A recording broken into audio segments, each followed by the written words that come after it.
What if everything we think we know about living off the grid is completely backwards? We talk about sustainability. We talk about independence.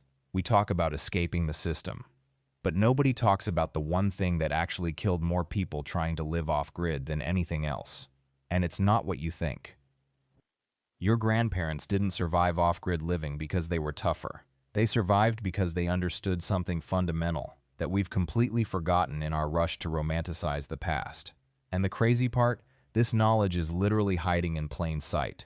We just stopped listening. See, the reference points we use when we talk about off-grid living are all wrong. We look at our grandparents' generation and we see independence. We see self-reliance. We see a lone figure chopping wood against the sunset. But that's Hollywood. That's not what actually happened. What actually happened was messier, more collaborative, and infinitely more intelligent than we give it credit for. My great-grandmother kept diaries, and I spent last year reading through them. Every single entry from 1952 to 1989. What struck me wasn't what she did. It was what she obsessed over. 90% of her entries weren't about growing food or building shelter. They were about information networks. Who knew what? Who needed to know what? How to pass information along without the telephone system. How to create redundancy in knowledge. Because here's the truth that nobody wants to hear. Off-grid living wasn't about being independent. It was about being interdependent. And we've completely inverted that understanding. When people talk about illegal off-grid tricks, they're usually talking about things like unauthorized rainwater harvesting, or growing food on your own land, or not notifying authorities about your water well. And sure, some of those regulations are absurd. But that's not the interesting story. The interesting story is about the social infrastructure that made these things possible in the first place. Your grandparents could get away with living off-grid because they existed within a system of mutual obligation and reciprocal knowledge sharing that we've systematically dismantled. The neighbor who helped you build your barn knew that you'd help him harvest his crop. The person who taught you how to preserve meat expected that you'd pass that knowledge on. The community that looked the other way when you weren't paying property taxes on your land did so because you were valuable to them in ways that had nothing to do with monetary exchange. We've replaced that entire system with bureaucracy, regulation, and the assumption that every service needs to be monetized or it doesn't have value. And then we're shocked that off-grid living has become this radicalized, isolated, often dangerous thing that attracts people who are trying to escape society entirely, rather than simply living differently within it. But here's where it gets weird. Because the illegal tricks that actually worked, the ones that sustained entire generations, weren't clever workarounds. They were failures to comply with systems that hadn't yet calcified into their modern form. And most importantly, they were only possible because of social relationships that predated the regulatory systems trying to control them. Your grandparents didn't have to be rebels. They just had to be part of a community where certain information wasn't recorded, certain transactions weren't documented, and certain knowledge was passed hand to hand rather than through institutions. That's not illegal. That's just what normal human information exchange looked like before we decided to digitize and regulate everything. The real trick, the one nobody's talking about, is this. Off-grid living is possible today, but not in the way we imagine. Not as an individual escaping the system, but as a small group creating redundancy in knowledge, capability, and mutual obligation, exactly like our grandparents did. And this is where most people completely miss the point. They think off-grid living means you have to produce everything yourself, grow all your food, build all your shelter, generate all your electricity. That's actually the hardest, most inefficient, and most likely to fail approach you could possibly take. It's also the most lonely. What actually worked for generations wasn't self-sufficiency. It was sufficiency within a network. One person in the community was exceptional at growing vegetables. Another was incredible at building things. Another understood animal husbandry like nobody's business. Another had the medical knowledge. Another was a natural teacher, and they all exchanged their expertise according to a system of mutual obligation that didn't require paperwork or government approval. That's the illegal trick, not the rainwater or the garden or the lack of building permits. The illegal trick is creating a small-scale society where specialized knowledge means something, where reciprocal obligation is more binding than any contract, and where you're valuable because of what you know and what you can do, not because of how much money you have. We've been looking at this all wrong. We think our grandparents were rebels, living off-grid to escape something. Actually, they were just living in a world where the grid hadn't been fully built yet. The grid, not the electrical grid, but the system of regulation, documentation, and monetization, was still patchy, still had gaps, still allowed for communities that operated partially outside of it. Your grandparents didn't have to be rebels. They just had to be smart, observant, and part of a community that valued competence and reciprocity. That's not a trick. That's just how human beings organized for thousands of years, before we decided that everything needed to be regulated and documented. So when we talk about illegal off-grid living, we're really talking about something much more fundamental. We're talking about the difference between living within a documented, regulated system and living within an undocumented, mutual obligation system. Both can be stable, both can work, but they require completely different social structures. And here's the part that should make you think. The second type is actually more resilient. It's more adaptive. It's more able to handle systemic shocks. Because when something breaks, whether it's a crop failure or an illness or an economic collapse, you don't call a service provider. You call on your community. And that community is already accustomed to providing services based on long-term mutual obligation rather than immediate monetary exchange. But here's where it gets uncomfortable. Because recreating that system today, even in small ways, means doing things that are technically illegal or at least regulatory gray. It means bartering goods and services without documenting them for tax purposes. It means sharing knowledge in ways that circumvent licensing requirements.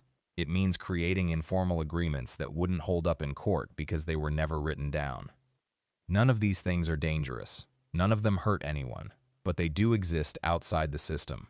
And in a world where the system has become increasingly comprehensive and invasive, that existence outside the system is automatically classified as deviance. Your grandparents didn't need signatures and seals because their communities had reputation systems that were more binding than any legal contract. If you violated a mutual obligation, everyone knew about it. And in a small community, that knowledge was a more serious consequence than a lawsuit. You couldn't hide from social consequences in a tight-knit community, so you didn't violate your obligations. That's the secret that makes off-grid living actually work. Not independence, but accountability within interdependence. You're accountable not to a distant institution with no personal stake in you, but to the specific people around you who you depend on and who depend on you. And implementing this today, even at a small scale, is actually quite straightforward. It just requires a fundamental shift in how you think about relationships with your neighbors and your community. Instead of thinking of neighbors as people you see occasionally and interact with formally, you start thinking of them as part of your survival and resilience infrastructure. You share knowledge intentionally. You develop specializations that complement each other. You create redundancy and critical capabilities. This is exactly what permaculture communities are rediscovering. Exactly what successful co-housing projects are implementing. Exactly what tight-knit religious communities have maintained for generations. It's not off-grid living in the traditional sense. It's living within a smaller, local grid that's separate from the large-scale institutional grid. And here's something that will genuinely disturb you if you let it sink in. The moment you try to scale this beyond a certain size, it stops working. The moment you try to industrialize it or systematize it, or turn it into a movement that anyone can join, the social accountability mechanism breaks down. It only works in groups small enough that reputation matters.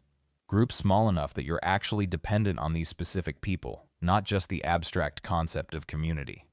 That's not a bug, that's a feature.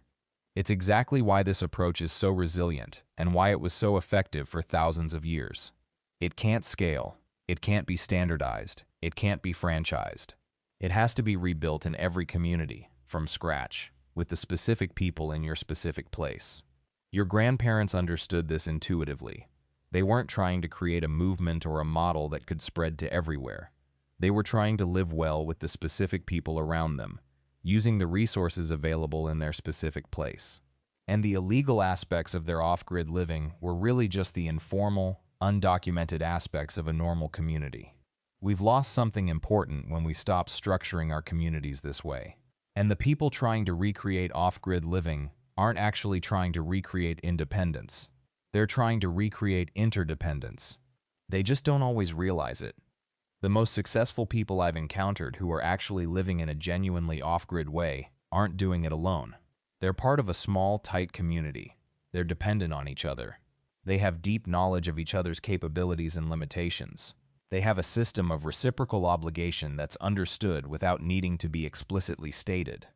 And they're doing things that would absolutely horrify a modern regulator.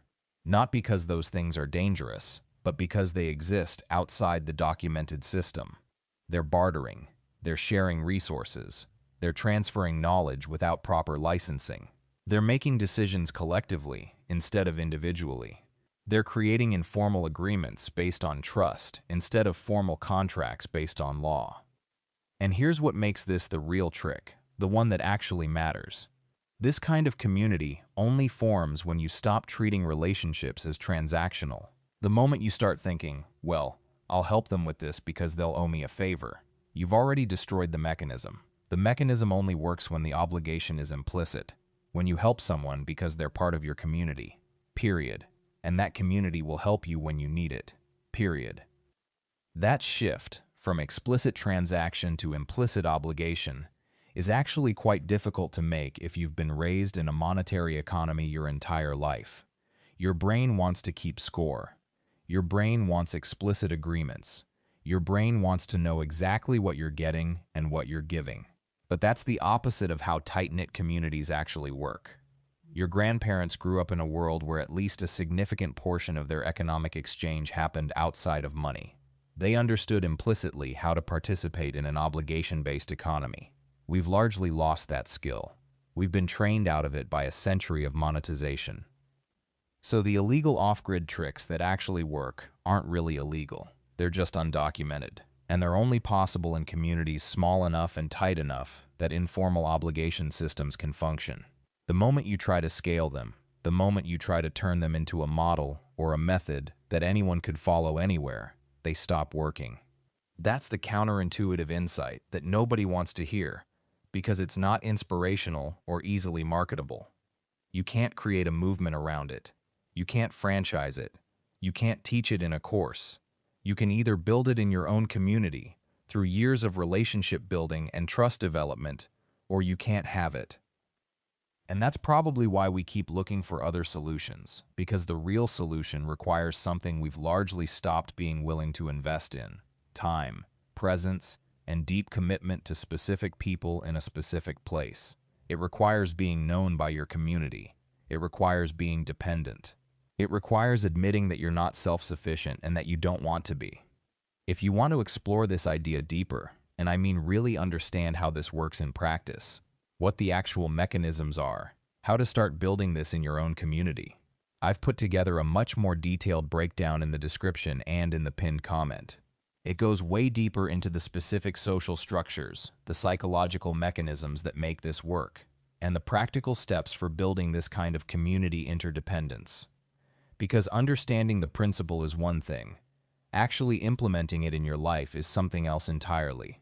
And that implementation is where most people get stuck, not because it's complicated, but because it runs counter to everything we've been taught about independence and self-reliance.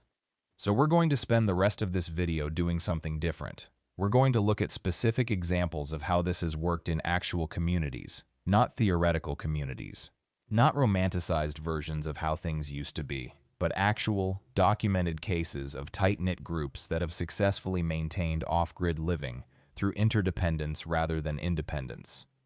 We're going to look at religious communities that have maintained sustainable living practices for centuries by building exactly this kind of reputation-based, obligation-based social structure.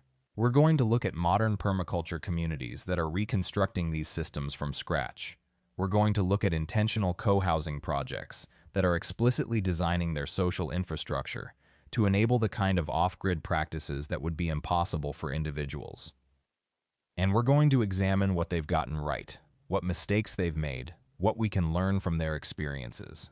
Because the goal here isn't to romanticize the past or create some kind of back-to-the-land movement. The The goal is to understand a genuine principle that works and figure out how to apply it in a way that makes sense for people living in the modern world. The principle is this: off-grid living is possible and sustainable, but only within the context of a community that's small enough, tight enough, and based on sufficiently strong bonds of mutual obligation that informal reputation-based enforcement actually works. Everything else is just details. So let's start with the first thing our grandparents understood that we've largely forgotten. Energy independence doesn't mean you generate all your own power. It means you don't need as much power in the first place. They didn't obsess over solar panels because they'd already solved the problem through design. Their homes had deep eaves that blocked summer sun but allowed winter sun in. Windows were positioned to maximize light and natural convection. They knew which rooms needed heat in winter and which could be left cold. It wasn't luxury living, but it was intelligent living. When you reduce your demand to match what nature can provide, suddenly independence becomes achievable. A solar panel system that would fail completely under modern consumption suddenly becomes viable when you're only powering essential systems. The second insight is about food production, and this is where most modern attempts fail spectacularly. People imagine an off-grid life, and they picture themselves growing all their own food. They're going to have chickens and a goat and maybe some bees, and they're going to be self-sufficient in calories by summer. Here's what actually happens. They underestimated the work. They didn't account for pest management, disease, weather variation, crop rotation planning, seed saving, and storage. By July, they're exhausted. By October, they're eating ramen from the store, and their chickens are running wild. By the following spring, the whole operation has been abandoned. But here's what the successful communities did differently. They specialized. Not everyone grew everything. One person became really good at root vegetables and storage. Another person managed fruit trees. Someone else kept the livestock. Someone else managed the compost and soil systems. And they traded. The woman who grew amazing carrots and beets didn't need to grow tomatoes. She could trade her vegetables for someone else's preserved fruits. The man who kept bees got honey and pollination benefits. He could trade honey for grain.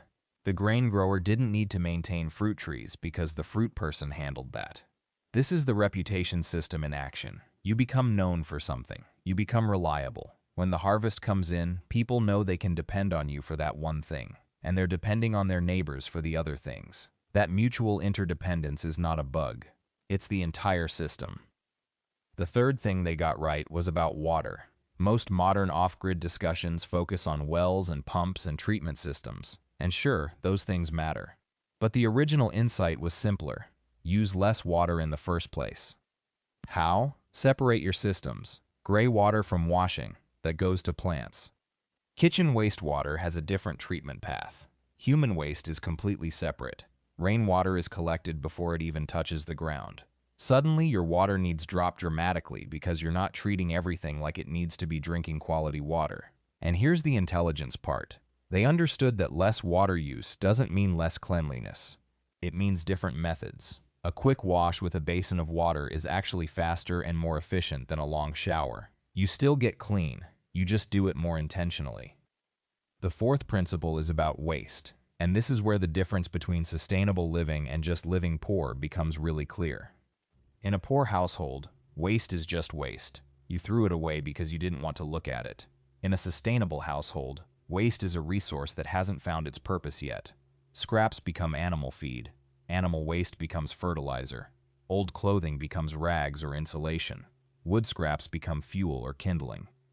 And critically, and this matters for the modern application, almost nothing that could be reused was thrown away.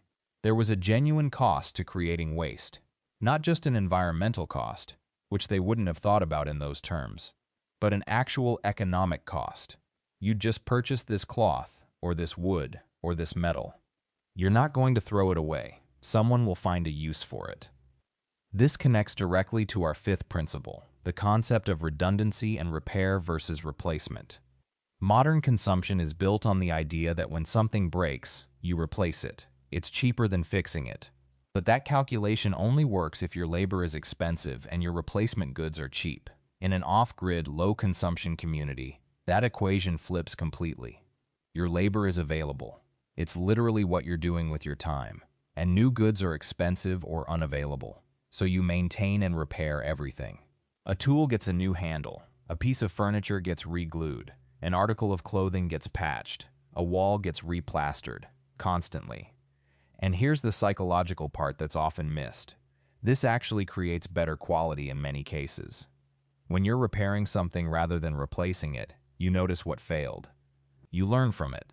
The next version you build or buy is better. You become more attached to your objects, which means you take better care of them. Now, the sixth principle is the one that trips up most modern people who try this: social infrastructure. And I don't just mean having neighbors you like. I mean actual systems for decision-making, conflict resolution, and resource sharing. Our grandparents' communities had been established for generations. The rules were traditional and accepted. The hierarchy was clear, even if not always fair. Decisions were made, and people mostly accepted them because that's how things had always been. But they also had real dispute resolution mechanisms. If someone violated the social contract, there were consequences. They could exclude someone from the cooperative. They could refuse to trade with someone. They could spread word that someone was untrustworthy. These were devastating consequences in a small, interdependent community. So people followed the rules. Modern off-grid communities struggle with this because we come with expectations of individual autonomy and formal systems. We want to be part of something, but we also want out if it doesn't suit us. We want rules, but only rules we agree with. We want consequences for others, but not for ourselves. The places that have succeeded have created explicit governance systems, regular meetings, clear decision processes, written bylaws, regular conflict resolution sessions. It sounds bureaucratic compared to traditional village life, but it's actually more transparent. And seventh, before we get into some of the practical specifics that most people miss, there's the question of scale. The communities that worked best were large enough to have specialization. You need enough people that someone can focus on dairy, someone on vegetables, someone on tools, but small enough that reputation actually functions. Most research suggests that sweet spot is somewhere between 50 and 150 people. More than that, and you start needing formal institutions and bureaucracy. Fewer than that, and you lose the specialization benefits. It's worth noting that this is basically Dunbar's number territory. The idea that human groups have a natural cognitive limit for how many stable relationships one person can maintain. The communities that worked lasted because they stayed within that limit. Alright, so with those foundational principles down, let's talk about what most resources on off-grid living completely miss, which is the role of skill, knowledge, and cultural continuity. You cannot learn to live off-grid from a book. Or rather, you can, but you'll fail constantly and expensively until you internalize the knowledge deeply enough that you stop making mistakes. The families and communities that succeeded had continuous knowledge transmission. A parent taught a child. A neighbor taught a neighbor. Skills were learned through practice and correction over years. The knowledge wasn't just technical. It was about timing. When do you plant based on soil temperature, not calendar date? How do you read weather signs? What does a healthy soil smell and feel like? How do you know if a preserved food has spoiled? These things can't be transferred in a manual. They have to be learned through experience, with correction from someone who knows. And crucially, this knowledge was also cultural. It was embedded in stories, seasonal festivals, shared workdays, apprenticeships, and social expectations. When the preservation season came, everyone was preserving. When the hay needed to be cut, everyone cut hay. You learned by doing it with everyone else.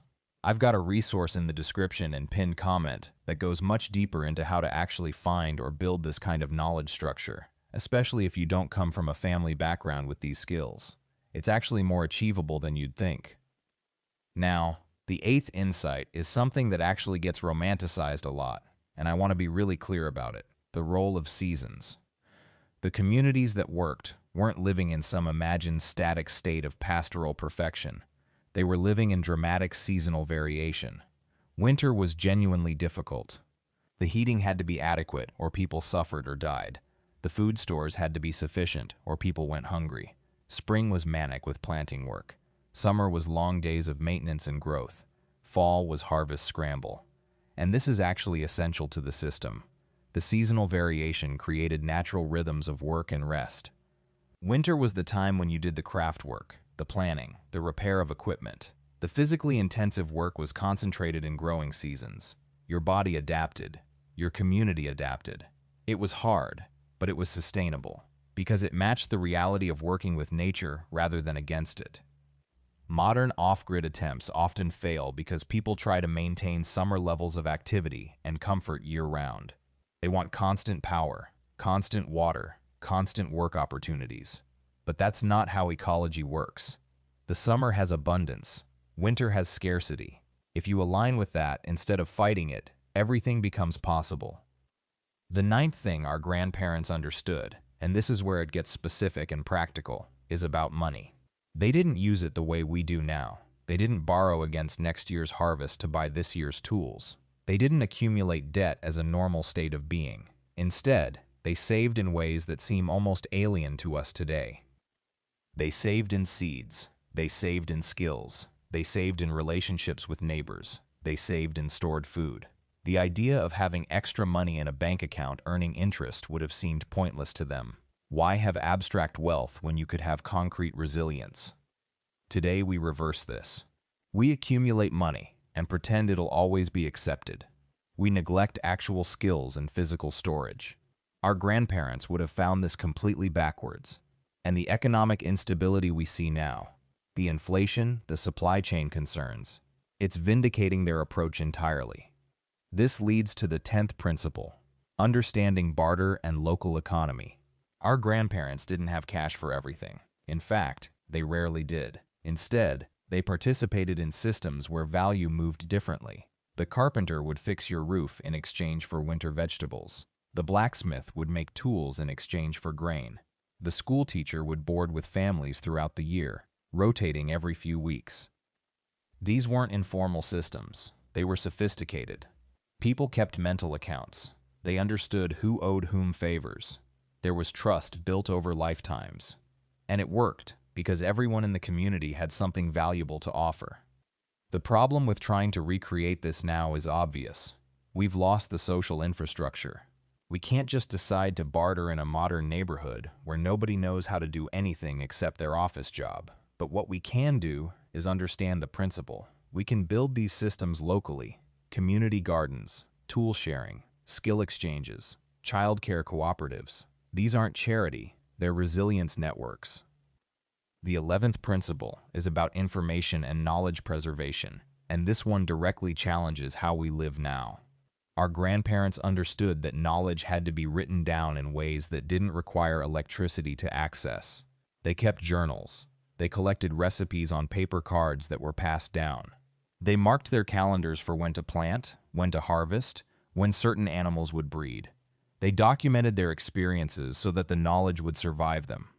More importantly, they understood redundancy.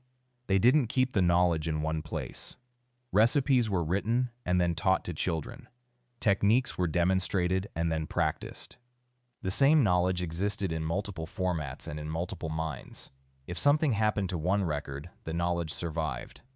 We now keep everything on devices that require power, internet connectivity, and corporate infrastructure to remain accessible.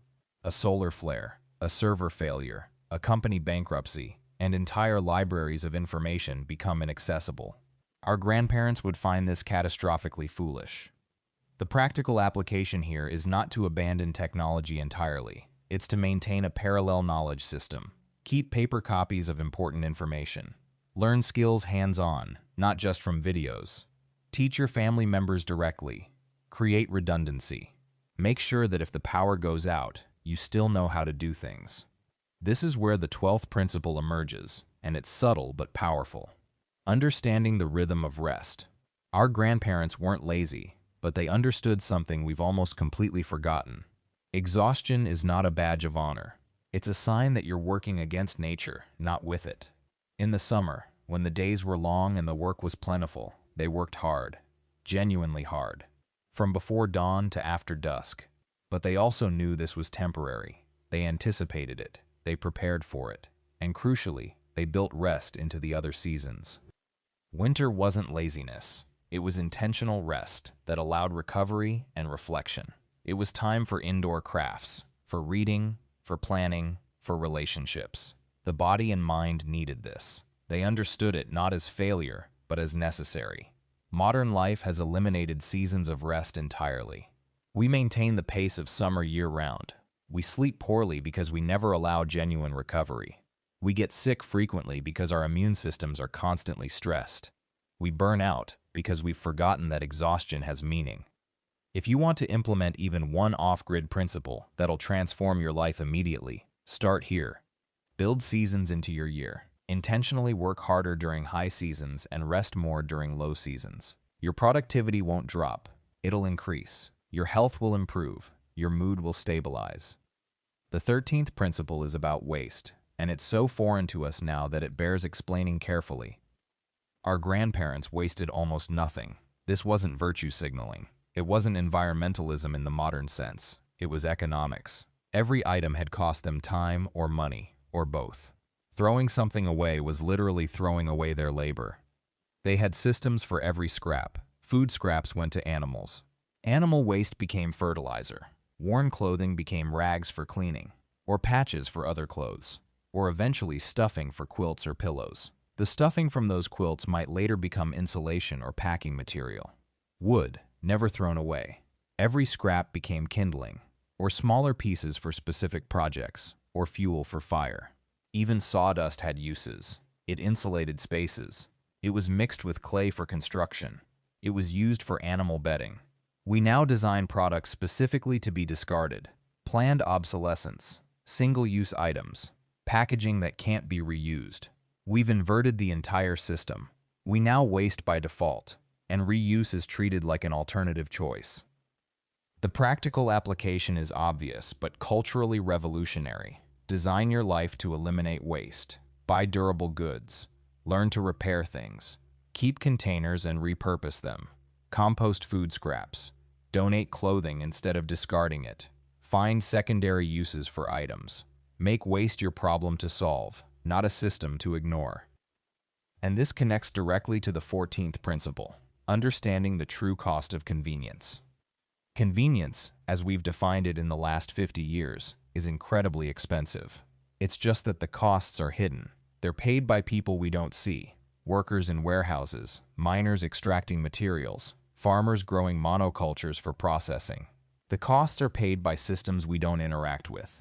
The environmental damage of shipping, the infrastructure of returns, the landfills that receive our discards. Our grandparents had inconvenient lives by modern standards. Getting water meant going to the well. Getting food meant cooking from raw ingredients.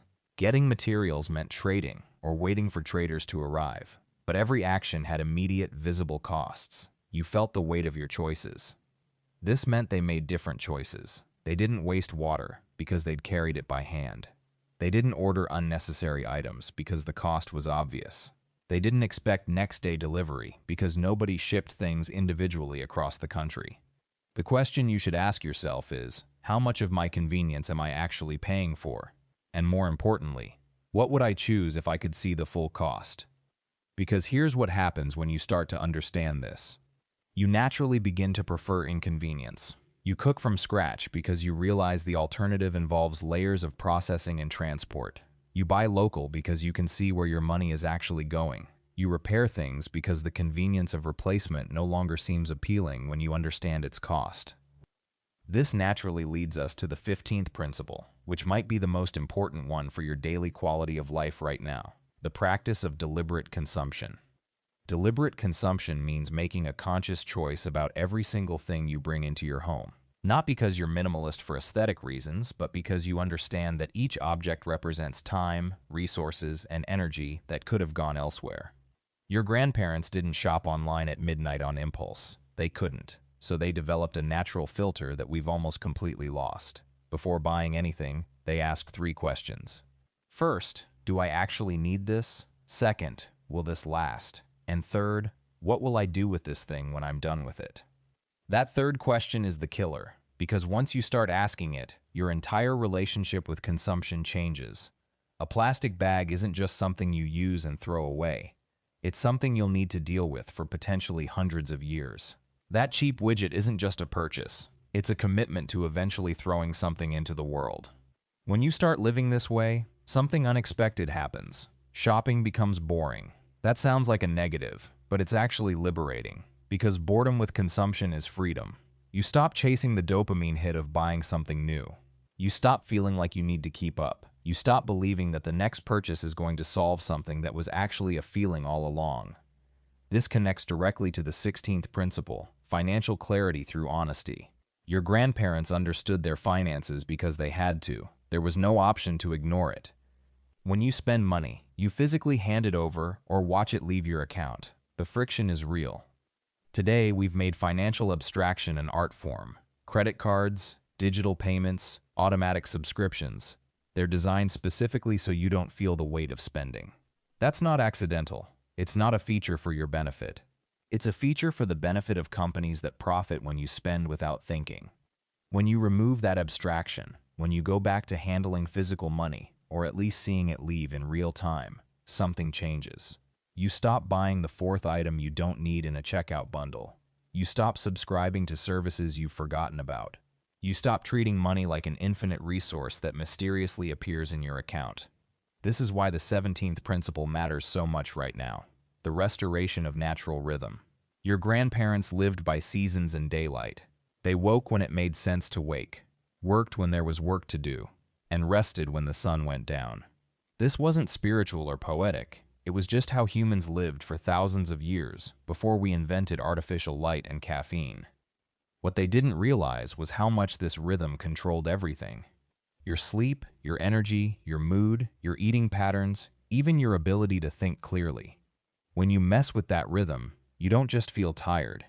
You become someone different, less patient, less creative, more anxious, more prone to making bad decisions. The shift back to natural rhythm doesn't mean you need to become a farmer. It means being intentional about light exposure, about when you work and when you rest, about aligning your life with patterns that your body recognizes as correct. And this leads us to the 18th principle, which might sound simple but is genuinely revolutionary in how you experience daily life. The prioritization of what you can do with your hands. Your grandparents weren't constantly outsourcing tasks to specialists. They fixed things, they made things, they grew things. And in doing that, they maintained a direct relationship with their own competence. When everything in your life is done by someone else, you lose touch with a fundamental human experience, the direct evidence that you can make something happen. You push a button, something arrives. You pay someone, something gets fixed. You have comfort, but you lose the deep psychological satisfaction that comes from doing. This isn't about returning to subsistence living. It's about understanding that the skills your grandparents had, cooking, basic repairs, growing food, mending, these weren't hardships, they were sources of meaning. And they're still available to you right now, today, in whatever space you occupy. If you want a deeper dive into how to actually implement these principles in your specific situation, I've put together a detailed resource in the description and pinned comment that walks you through each one with practical steps. Check that out if you want to move from understanding to actually doing. The 19th principle is understanding that true wealth is not about having more, it's about needing less. Your grandparents weren't wealthy by modern standards. Many of them didn't accumulate significant money, but they were rich in something we've traded away: the ability to meet their own needs with minimal external dependence. When you need less, you fear less. You become more flexible. You have options. You're not locked into a job you hate to pay for a lifestyle you don't even have time to enjoy. This is the inverse of modern thinking, which says you need to earn more so you can spend more so you can feel secure. That's a treadmill that never stops. Your grandparents taught us, whether we listened or not, that security doesn't come from unlimited accumulation. It comes from a combination of skills, community, resources you can access directly, and the knowledge that you can handle what comes. That's unshakable. That's what money can't buy. The 20th principle, the last one we're going to focus on here, is the most misunderstood: the courage to be viewed as different. When your grandparents lived this way, they weren't doing it as a choice against the mainstream. They were just living how people lived. But today, when you choose not to maximize consumption, not to optimize every moment, not to treat your life as a productivity metric. You will be seen as different. And that takes a specific kind of courage, not the dramatic kind, but the quiet kind, the kind that lets you sit in a room and not feel the need to explain yourself or justify your choices. The kind that lets you live differently without broadcasting it or making it a moral crusade. The invitation here is simple. What if the life your grandparents lived, with all its inconveniences and limitations, actually contains something we've been actively destroying in the pursuit of convenience? What if the answer to our current anxiety and disconnection isn't better technology or more optimization, but a return to patterns that have worked for humans across centuries? You don't have to choose all of it. You don't even have to choose half of it. But each principle you integrate shifts your relationship with how you live. You become slightly less anxious, slightly more capable, slightly more connected to the actual mechanisms of your own survival and happiness. If you're serious about making changes, there's a much more comprehensive guide in the description and pinned comment that gives you a roadmap for each of these principles. Specific, actionable steps based on your lifestyle. That's where you can actually start implementing this, not just understanding it. The deeper truth is this. Your grandparents didn't live the way they did because they were wiser than you or more virtuous than you. They lived that way because the world required it. They didn't have a choice to outsource everything, so they learned to do things themselves. They didn't have digital distraction, so they had time for presence. They didn't have access to constant consumption, so they learned to find meaning in what they already had.